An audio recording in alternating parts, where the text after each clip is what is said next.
اللهم من احييته منا فاحيه على الاسلام ومن توفيته منا فتوفه على الايمان آمین. آمین. کل نفس ذائقۃ الموت، یہ قرآن حکیم میں کئی دفعہ یہ آیت رپیٹ ہوئی ہے کہ ہر جان کو موت کا مزہ چکھنا ہے. اور یہ بات بالکل طے ہے کہ ہر شخص کی موت کی جگہ، ٹائم، سیکنڈز تک اللہ تعالیٰ نے ڈیفائن کر دی ہے اس کی تقدیر میں. وہ آگے پیچھے نہیں ہو سکتی، نیور، ناٹ ایٹ آل. اور یہ جو بخاری مسلم میں آیا نا کہ جو شخص چاہتا ہے کہ اس کی عمر دراز کر دی جائے، اس کے رزق میں فراوانی ہو، وہ اپنے رشتہ داروں کے ساتھ حسن سلوک کرے، تو یہ بھی تقدیر میں لکھا ہوا ہوگا کہ اس کی عمر ہے 60 سال، لیکن یہ اپنے رشتہ داروں کے ساتھ حسن سلوک کرے گا، اللہ تعالیٰ اس کی عمر 70 سال کر دے گا. وہ بھی لکھا ہوگا، وہ 70 ہی ڈیفائن ہوئی ہے. وہ 60 کا 70 بننے کے بعد جو 70 ہے وہ اللہ تعالیٰ نے لکھا ہوا ہے.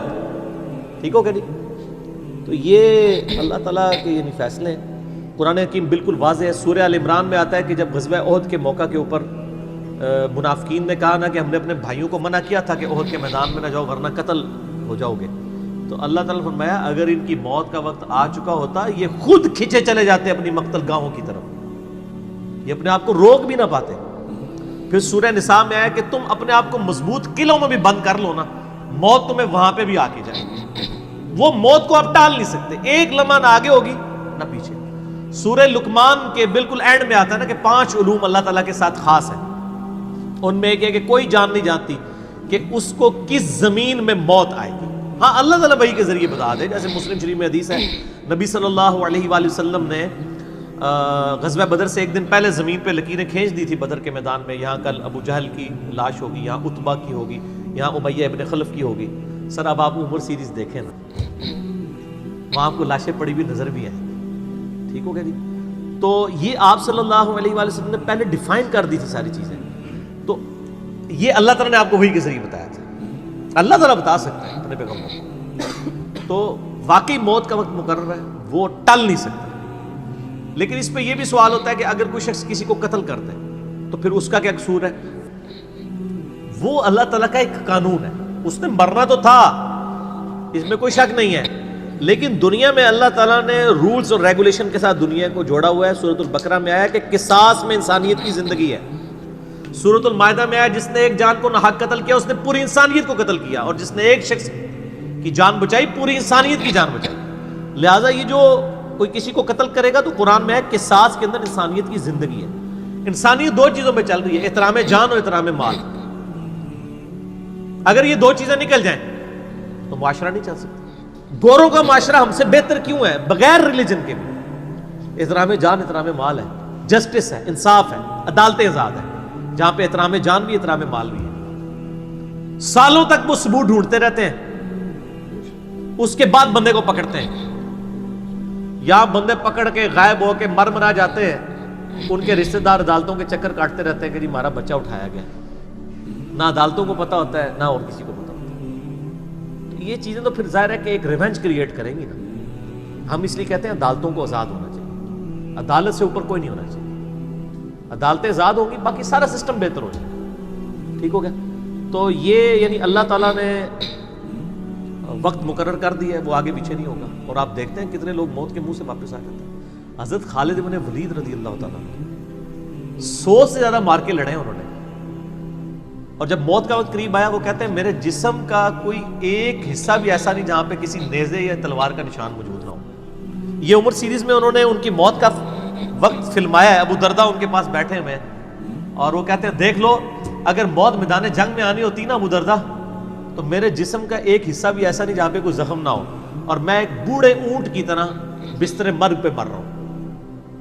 میدان جنگ میں نہیں شہادت ملی. شہادت اتنی آسانی سے نہیں مل جاتی انسان کو. وہ اللہ تعالیٰ جس کے لیے ڈیفائن کرے گا. باقی یہ کہ اللہ تعالیٰ نے ان کو ایک فضیلت دی کہ وہ اللہ کی تلوار تھی. ظاہر تلوار تو ٹوٹ نہیں سکتی تھی. تو جو لوگ اللہ کے لیے زندگی گزارے وہ عام حالت میں بھی مرے، اللہ تعالیٰ ان کو شہادت کو رتبہ عطا فرما دیتا ہے.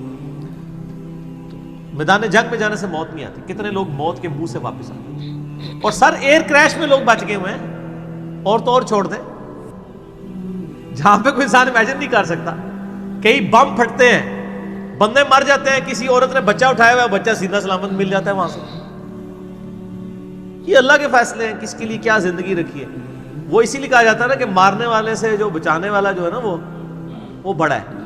یعنی وہ ویسے تو مارنے والا بھی اللہ ہی ہوتا ہے، لیکن وہ اس حوالے سے کہا جاتا ہے کہ دنیا میں اگر کوئی سمجھتا ہے نا کسی شخص کو مار سکتا ہے تو، اور اگر اللہ نے اس کی موت نہیں لکھی ہوئی تو نہیں ہے. موت انسان کی زندگی کی حفاظت کرتی ہے. سر میری سب سے بڑی محافظ میری موت ہے. اگر میری موت لکھی ہوئی ہے نا 2050 کے اندر، پوری دنیا مل کے بھی مجھے 2049 میں بھی نہیں مار سکتی. آج 2018 میں تو تصور بھی نہیں. اور اگر میری زندگی لکھی ہوئی ہے 2018 میں ختم ہونی، چاہے وہ ایئر کریش کے اندر ہو، چاہے وہ ہارٹ فیٹ کے ذریعے ہو، چاہے وہ گردوں کے فیلئر کے ذریعے ہو، چاہے برین ہیمریج کے ذریعے ہو، کسی بھی ذریعے سے ہو، تو کوئی اسے بڑھا نہیں سکتا. دیکھ لینا آپ پچھلے دنوں کتنا بڑا ایک واقعہ ہوا ہے. یعنی ہمارے پاکستان میں 3 ٹائمز جو پرائم منسٹر رہے ہیں نواز شریف صاحب، ان کی بیوی 1 سال سے زیادہ وینٹیلیٹر کے اوپر رہی ہے. ان کے پاس پیسے کی کوئی کمی تھی؟ علاج کرانے کا کوئی ایشو تھا؟ سب کچھ کروایا، بچا سکے؟ نہیں. غریب آدمی تو کہتا ہے پیسے ہوتے تو شاید بچ ہی جاتا. سر جن کے پاس پیسے ہیں وہ بچا کے بتاتے ہیں. موت کا وقت لکھا ہوا ہے سر، کوئی نہیں ٹال سکتا.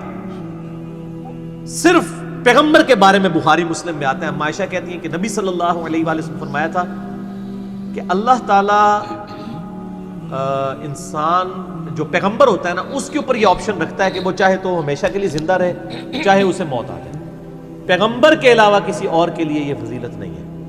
اور کہتی ہیں کہ بخاری مسلم دونوں میں نے وفات النبی پہ مسئلہ 163 بھی ریکارڈ کروایا، اس میں نے بتایا تھا کہ عائشہ کہتی ہیں نبی صلی اللہ علیہ وآلہ وسلم اپنے موت کے وقت بار بار اوپر سر مبارک یعنی اٹھاتے تھے اور کہتے تھے اللہم الرفیق الاعلیٰ.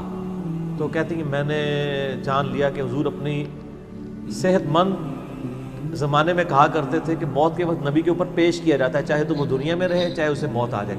تو مجھے لگتا ہے کہ نبی علیہ السلام پہ اس وقت آفر وہ پیش کی جا رہی ہے اور آپ کہہ رہے ہیں اللہ مجھے رفیق الاعلیٰ کے ساتھ ملا لے. تو میں نے کہا مجھے اب پتہ چل گیا کہ آپ صلی اللہ علیہ وسلم کو یعنی وفات ہو جائے گی آپ کی. یہ نبی کے لیے خاص ہے اور کسی کو کوئی آپشن نہیں ملتا. وہ بخاری مسلم میں موجود ہے نا حدیث، حضرت موسیٰ علیہ السلام کے پاس حضرت اسرائیل علیہ السلام. اسرائیل کا لفظ تو یعنی تفسیر تبری میں اور یہودیوں کے ہاں ملتا ہے، یہ بنی اہل سنت کے ہاں بھی رناؤنڈ ہے. اصل میں لفظ ہے ملک الموت، دونوں لفظ ٹھیک ہے. ملک الموت علیہ السلام حضرت موسیٰ علیہ السلام کے پاس گئے، انہوں نے آگے سے تھپڑ مار دیا، ان کی آنکھ نکل گئی، انسانی شکل میں آئے تھے. تو وہ اللہ تعالیٰ کے پاس شکایت لے کے گئے کہ تو مجھے اس شخص کے پاس بھیج رہا ہے کہ جو مرنا نہیں چاہتا. اللہ تعالیٰ نے فرمایا اس کو جا کے کہو کہ تم جو ہے وہ بیل کی پشت کے اوپر ہاتھ رکھو، تمہارے ہاتھ کے نیچے جتنے بال آ جائیں گے نا اتنے سال بھی زندگی تمہاری اور بڑھا دی جائے، سینکڑوں سال. تو حضرت موسیٰ نے کہا اس کے بعد موت، کل نفس ذائقۃ الموت، موت تو سب کو آنی ہے، ایک ہی ہے جسے موت نہیں آنی.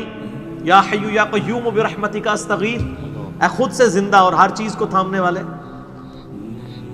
باقی وہ سب کو موت آنی ہے. تو انہوں نے کہا پھر بعد میں آنی ہے تو ابھی کیوں نہیں؟ موت نہیں کوئی ٹال سکتا سر، ورنہ پیغمبروں کے لیے ٹل جاتی. وہ پیغمبروں کو جو آفر بھی لگائی گئی ہے وہ یہ نہیں ہے کہ ہمیشہ زندہ رہیں گے، نہیں، قیامت ہے، قیامت میں تو سب کو موت آ ہی جانی ہے.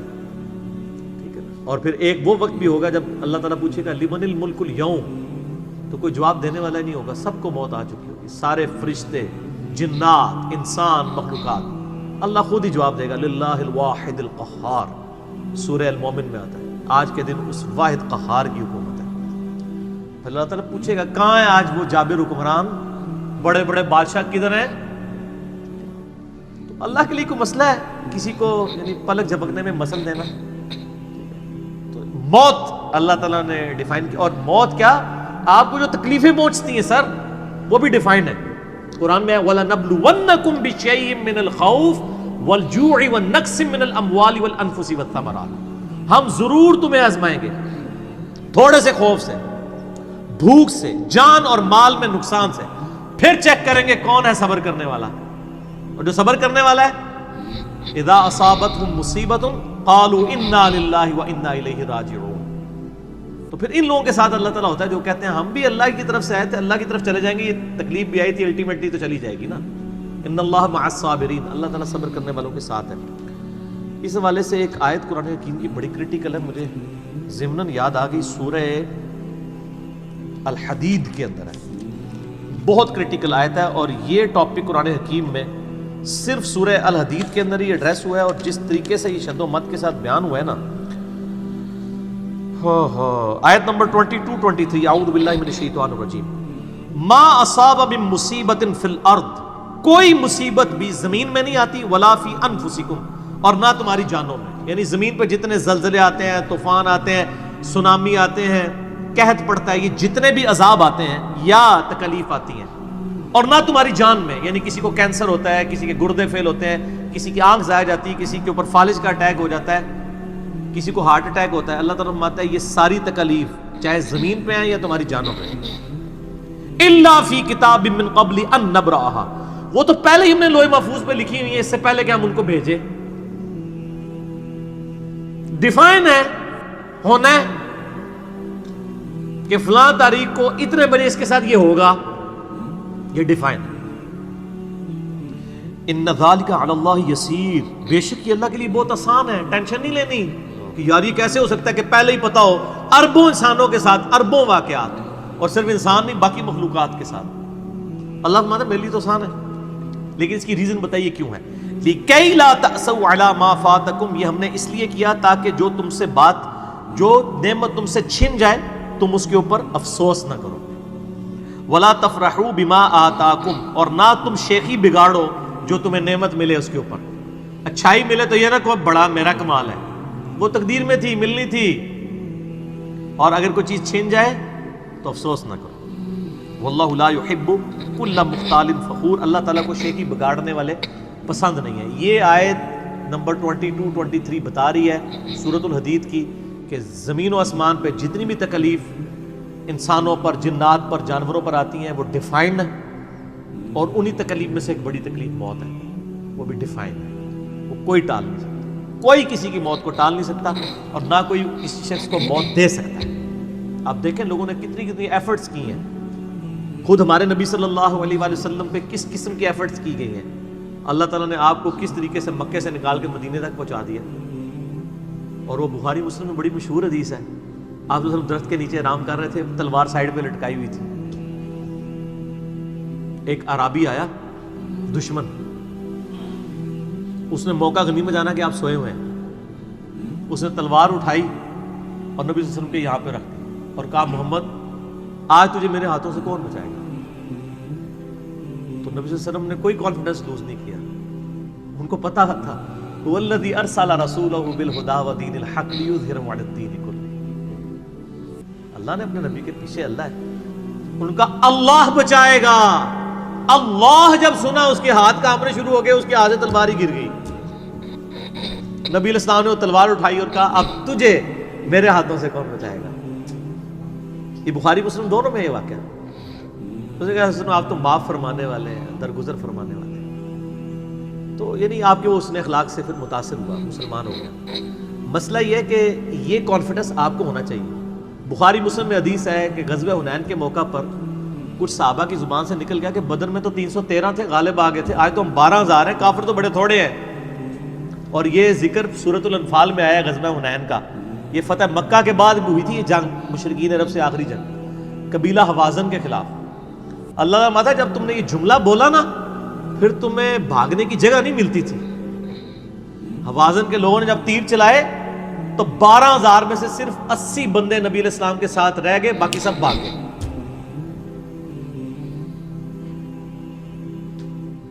اور صحابہ کہتے ہیں، بخاری مسلم کے الفاظ ہیں، میں نے حضور کی معجزات والا جو لیکچر دیا ہے مسئلہ 131A-B-C-D، اس میں بتایا کہ نبی علیہ السلام اکیلے آگے جا رہے ہیں، انا النبی لا کذب انا ابن عبد المطلب، میں نبی ہوں اس میں کوئی شک نہیں ہے، اور میں عبد المطلب کا بیٹا ہوں۔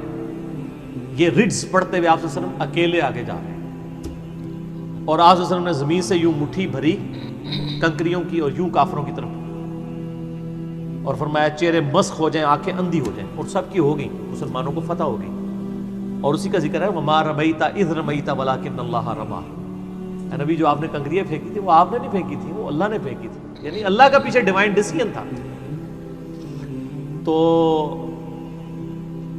کافروں کے خلاف فتح ہو گئی مسلم، یعنی نبی علیہ السلام کا کانفیڈنس لیول یہ تھا کہ اکیلے جا رہے ہیں، یہ نہیں دیکھ رہے کہ ہزاروں لوگ میرا ساتھ چھوڑ گئے، اکیلے فرنٹ سے لیڈ کر رہے ہیں. تو جن لوگوں کو یعنی اللہ پر یقین ہوتا ہے نا ان کی یہی حالت ہوتی ہے، اور یہی صحابہ کرام کا یعنی یقین کامل تھا. اس لیے آپ دیکھیں نا، آپ عمر سیریز میں دیکھیں گے حضرت خالد ابن ولید جنگ یمامہ میں جب مسلمانوں کو شکست ہونے لگتی ہے اکیلے آگے جاتے ہیں. جنگ یرموک میں بھی ایسے ہی کرتے ہیں. تو جن کو اعتماد ہوتا ہے نا وہ پھر فرنٹ سے لیڈ کرتے ہیں کہ موت ٹال نہیں سکتی. موت کیا، تکلیف بھی جو آپ کو پہنچنی ہے، اور سر اسی کے ساتھ آپ زندگی گزار سکتے ہیں. اس کے بغیر آپ زندگی نہیں گزار سکتے، کڑ کڑ کے مر جائیں گے. آپ کس اس چیز کو کیٹر فور کر سکتے ہیں؟ ہم یقین کریں صبح اسکول بچوں کو بھیجتے ہیں تو دعائیں پڑھتے رہتے ہیں. کیا ہو سکتا ہے؟ ایکسیڈنٹ ہو سکتا ہے، وہاں پہ بچہ جھولے سے گر سکتا ہے، کسی کی ہڈی ٹوٹ سکتی ہے، کان پٹی پہ لگ جائے ڈیتھ ہو سکتی ہے. یار اتنی چیزوں کو کون کاؤنٹر فار کر سکتا ہے؟ اللہ. تو اللہ پہ توکل کریں، اور جب تکلیف آ جائے انا للہ و انا الیہ راجعون. صحیح مسلم میں حدیث ہے، نبی صلی اللہ علیہ وآلہ وسلم نے فرمایا جو شخص تکلیف کے وقت فوراً پڑھ لے انا للہ و انا الیہ راجعون اللہم اجرنی فی مصیبتی واخلف لی خیرا منہا، اللہ تعالیٰ اس کو اس کا بہتر نعم البدل عطا فرما دے گا. میرے یوٹیوب پہ کلپ بھی ہے اس دعا کے اوپر، مصیبت اور پریشانی کے حوالے سے یعنی بہتری کے لیے دعا، یہ کر کے لکھیں تو آپ کو کھل جائے گا. یہ آپ کو مشکات میں کتاب الجنائز چیپٹر میں پہلی جلد میں دعا مل جائے گی صحیح مسلم کے حوالے سے. ام سلمہ کہتی ہیں کہ جب میرا خامن فوت ہوا تو میں نے یہ فوراً دعا پڑھ لی، انا للہ و انا الیہ راجعون، ہم بھی اللہ کی طرف سے ہیں، اس کی طرف لوٹ کے جانے والے ہیں. اللہم اجرنی فی مصیبتی، اے اللہ مجھے اس مصیبت میں بہتر اجر عطا فرما، واخلف لی خیرا منہا، اور مجھے اس سے بہتر بدلہ عطا فرما. کہتی میں دل میں سوچ رہی تھی کہ اس سے بہتر مجھے خامد کیسے مل سکتا ہے؟ ابو سلمہ سے بہتر تو انسان حضور کے صحابہ میں بھی کوئی نہیں ہے. عدت گزاری تو نبی علیہ السلام نے رشتے کا پیغام بھیج دیا، ام المومنین بن گئی. اور ہماری یہ وہ ماں ہے جو سب سے آخر میں فوت ہوئی ہیں، واقعہ کربلا کے بھی بعد فوت ہوئی ہیں. ام سلمہ، واقعہ کربلا ان کی زندگی میں ہوا ہے، ام سلمہ رضی اللہ تعالی عنہا. تو یہ دعا یاد کریں، انا للہ و انا الیہ راجعون. اتنا حصہ تو قرآن میں ہے، باقی صحیح مسلم میں اللہم اجرنی، اللہم اجرنی، یہ جھٹکے سے پڑھنا ہے. اللہم اجرنی فی مصیبتی واخلف لی خیرا منہا. تو باقی ہم تو دعائیں کر سکتے ہیں، باقی صبح شام کے اذکار ہیں، اللہ کی طرف رجوع لائیں، وہ اتنی چیزوں کی حفاظت کرنے والا ہے. باقی سب سے بڑی تو حفاظت یہ ہے جو سورہ غافر میں، سورہ المومن میں آیا کہ اصل میں کامیاب وہ ہوا جو دوزخ کی آگ سے بچا لیا گیا. سر دنیا میں آپ کو کوئی کتنا عذاب دے لے گا، الٹیمیٹلی تو موت آ کے آپ کو آزاد کر دے گی. جب فرعون کے دربار میں وہ جو جادوگروں نے کلمہ پڑھ لیا تھا تو اس نے کہا تم نے میری اجازت کے بغیر پڑھ لیا، میں تمہیں تمہارے مخالف سمت کے ہاتھ پاؤں کٹوا کے تمہیں سولی پہ چڑھا دوں گا. تو انہوں نے کیا کہا تھا؟ انہوں نے کہا تو جو کچھ دے گا دنیا کی زندگی میں عذاب دے سکتا ہے نا، کوئی شخص کسی کے مرنے کے بعد تو اسے عذاب نہیں دے سکتا نا. وہ لاش تو بس لاش ہی پڑی ہے نا، اصل چیز تو روح تھی نا. تو تیرا اختیار تو دنیا کی زندگی تک ہے. تو یہ کانفیڈنس لیول ہونا چاہیے کہ کوئی کسی شخص کو کتنی تکلیف دے لے گا، موت تو پھر بہرحال تکلیف سے آزادی کا ذریعہ بن جائے گی. اگر پھر اللہ کی مرضی کی زندگی گزاری ہے تو آزادی کا ذریعہ ہے، ورنہ اب تو کہتے ہیں کہ مر جائیں گے، مر کے بھی نہ چین پائے تو کدھر جائیں گے. تو سر یہ لوگ تو کہہ دیتے ہیں نا مر گئی تو جان چھٹی، نہ، مرنے تو بعد جان پھڑی گئی. چھٹی اس کی جس نے دنیا اللہ کی مرضی کی گزاری، جس نے دنیا اپنی مرضی کی گزاری تو اس کی جان تو پھر مرنے کے بعد اور پھنس گئی. ٹھیک ہو گیا جی. تو موت کا وقت مقرر ہے، کوئی نہیں ٹال سکتا.